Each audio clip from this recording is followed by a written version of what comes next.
오늘 우리가 함께 읽은 말씀, 이 말씀은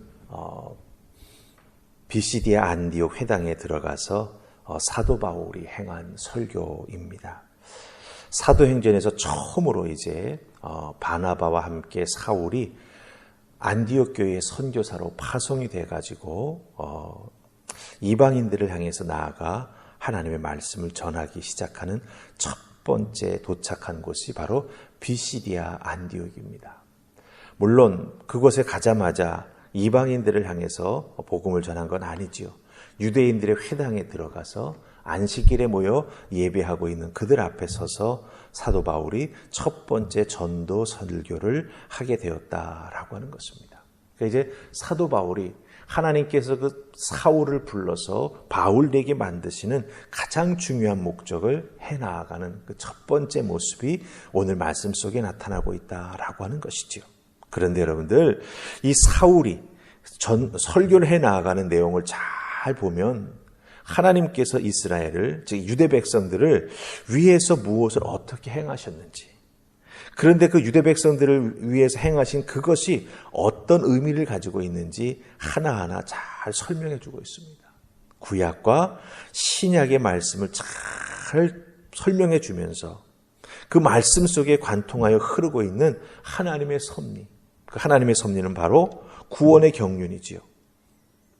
메시아를 이 땅에 보내서 하나님께서 그 사람들을 살리시겠다라고 하는 구원의 경륜의 관점에서 그 유대인들에게 하나님의 말씀을 풀어서 설명해 주고 있다라고 하는 것입니다.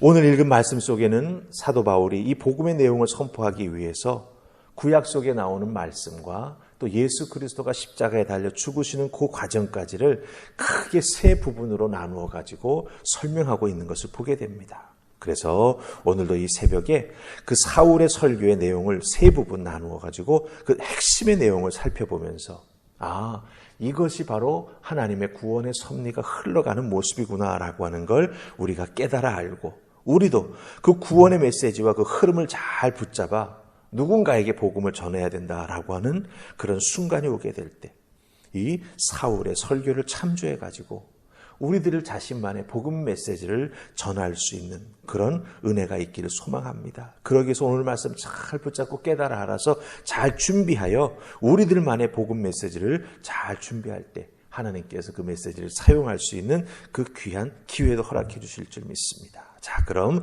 그런 믿음 가지고 사울의 그 설교의 세 가지 내용을 함께 좀 살펴보십시다. 자, 오늘 말씀 속에 나오는 사울의 메시지 첫 번째 내용은 17절부터 22절까지입니다. 내용이 좀 길기에 우리 17절 말씀만 함께 읽으십시다. 13장 17절 다 찾으셨죠? 같이 읽습니다. 자, 시작. 이 이스라엘 백성의 하나님이 우리 조상들을 택하시고 애굽 땅에서 나그네 된 그 백성을 높여 큰 권능으로 인도하여 내사. 아멘. 우리가 17절 읽었습니다. 딱 보면 무슨 이야기입니까? 출애굽 이야기지요.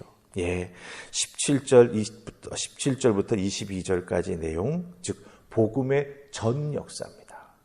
복음이 온전히 이스라엘 백성들을 그 예수님 통해서 나타나기 전에 무슨 일이 있었는가라고 하는 걸 알려주는 그 첫 번째 역사라고 하는 거죠. 그래서 17절은 출애굽에 대한 내용이 나오고 18절은 광야에서 40년을 어떻게 보냈나를 간략하게 말합니다. 그리고 19절에서는 가나안 땅에 정착하는 이야기, 그리고 20절에서는 사사시대 이야기가 나옵니다. 그리고 21절에는 이스라엘의 첫 번째 왕인 사울에 대해서, 그리고 22절에서는 다윗 왕에 대해서 이야기하고 있다라고 하는 것입니다. 자, 그런데 여러분 보십시다. 이스라엘의 왕이 다윗에게서 끝나는 게 아니에요. 그렇죠? 예. 다윗을 통해서 다윗의 그 가문에서 계속해서 왕이 나옵니다. 그런데 왜 다윗까지만 사울은 이야기할까요? 예, 이유는 여기에 있습니다. 다윗의 계보를 통해 다윗의 후손 중에서 예수님이 메시아로 이 땅에 오시기 때문이다라고 하는 것이죠. 즉 하나님께서 다윗을 선택하시고 다윗에게 약속하신 것을 오랜 시간 잊지 아니하시고 하나하나 지키시고 꼭 이루어 주신다라고 하는 거죠. 그래서 이새의 뿌리에서 우리 하나님이 약속하신 메시아가 이 땅에 오게 해주셨다라고 하는 것입니다. 그 이스라엘의 역사를 잘 알고 있는 유대인들에게, 특별히 다윗 왕을 모든 왕의 기준으로 삼고 있는 그 유대인들에게 메시아는 바로 다윗의 후손으로 이 땅에 오셨다. 하나님이 약속하신 바를 다윗의 후손을 통해서 이루어가고 계신다라고 하는 것을 정확하게 알려주고 있는 것이죠.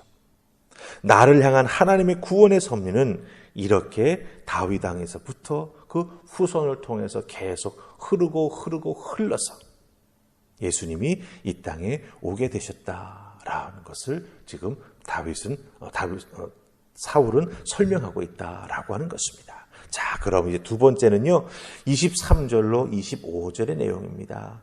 23절로 25절 우리가 알기 위해서 우리 23절 말씀 대표로 읽으십시다. 자, 같이 읽습니다. 시작.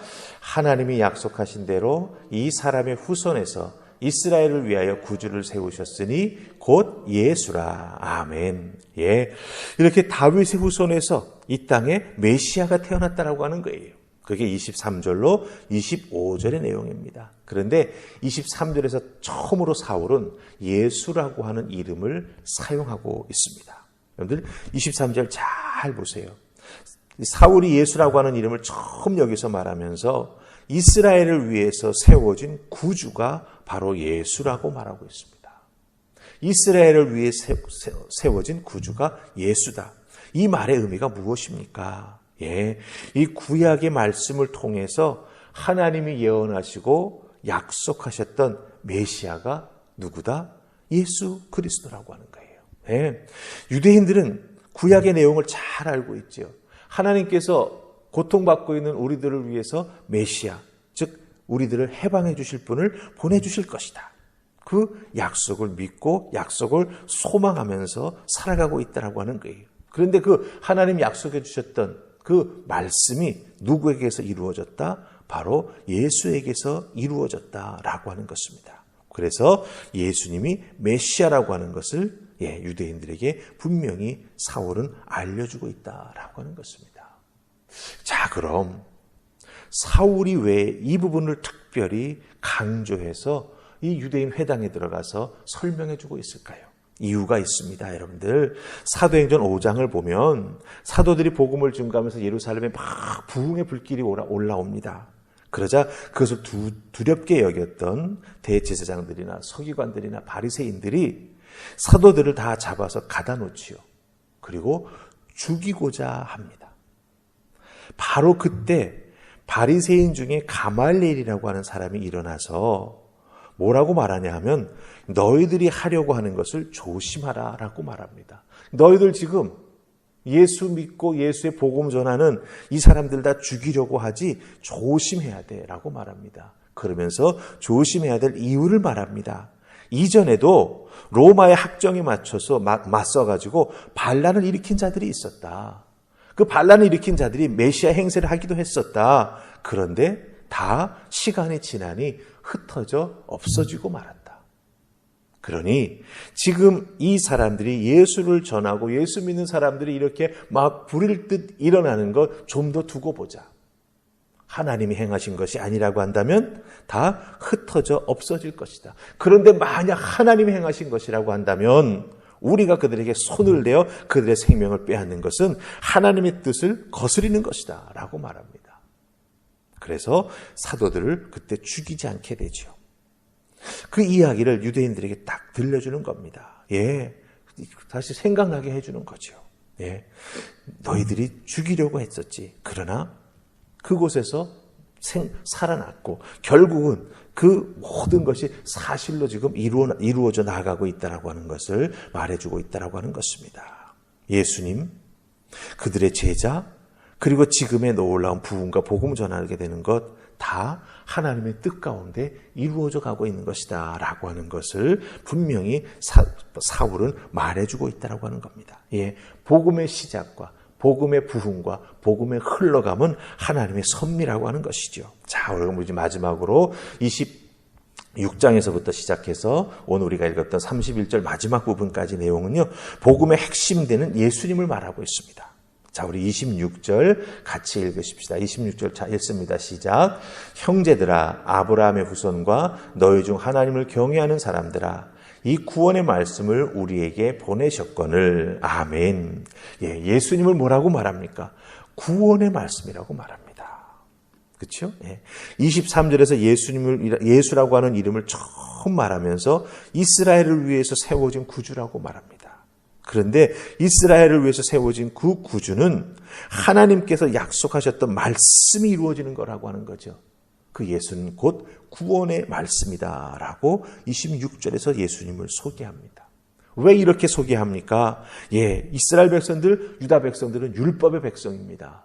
율법에 살고 율법에 죽는 거지요. 근데 특별히 그 율법의 말씀 속에 메시아가 다 예언되어 있습니다.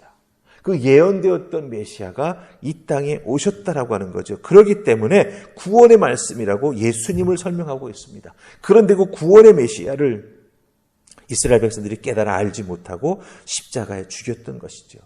이제 그 모든 복음의 흐름을 너희들이 깨달아 알고 어떻게 해야 된다? 회개하고 예수 믿어야 된다. 그래야 하나님의 구원의 경륜이 온전히 이루어지는 것이다. 그 약속의 성취가 바로 예수 그리스도라고 말하고 있습니다. 우리가 오늘 말씀 통해서 간략하게 하나님의 구원의 경륜이 어떻게 흘러왔는가 사울의 설교를 통해서 살펴봅니다. 여기에서 우리가 꼭 붙잡아야 될 것이 무엇입니까? 구약에 약속하셨던 그 하나님의 메시아가 정말로 이 땅에 육신을 입고 오셔서 복음을 위해서 자기 생명을 내놓아 죽으시고 우리의 죄를 다 사해 주심으로 말미암아 복음이 온 땅에 펼쳐나가는 그런 은혜를 통해 그 하나님의 약속이 나에게까지 왔고 그 약속이 나를 통해 이루어졌다라고 하는 것이죠.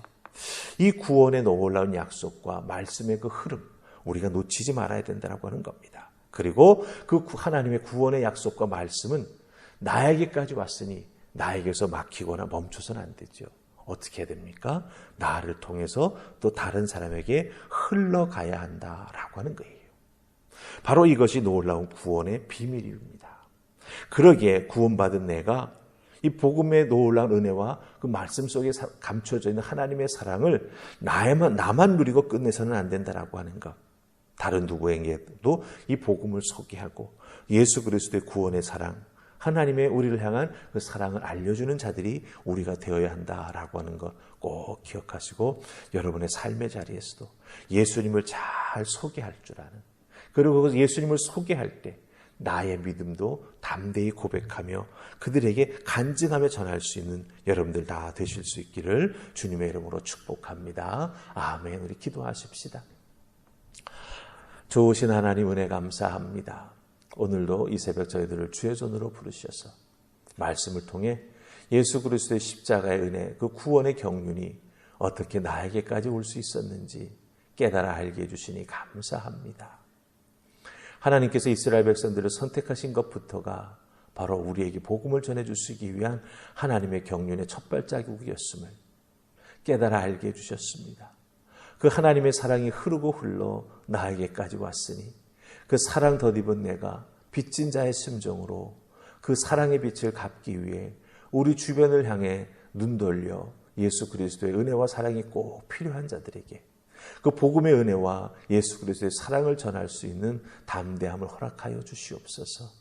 오늘 나의 삶의 자리에서 내가 구원받음이 얼마나 귀하고 복된 것인지 삶으로 증거하며 또한 우리의 입술로 전하는 자들 다 되게 하여 주시옵소서.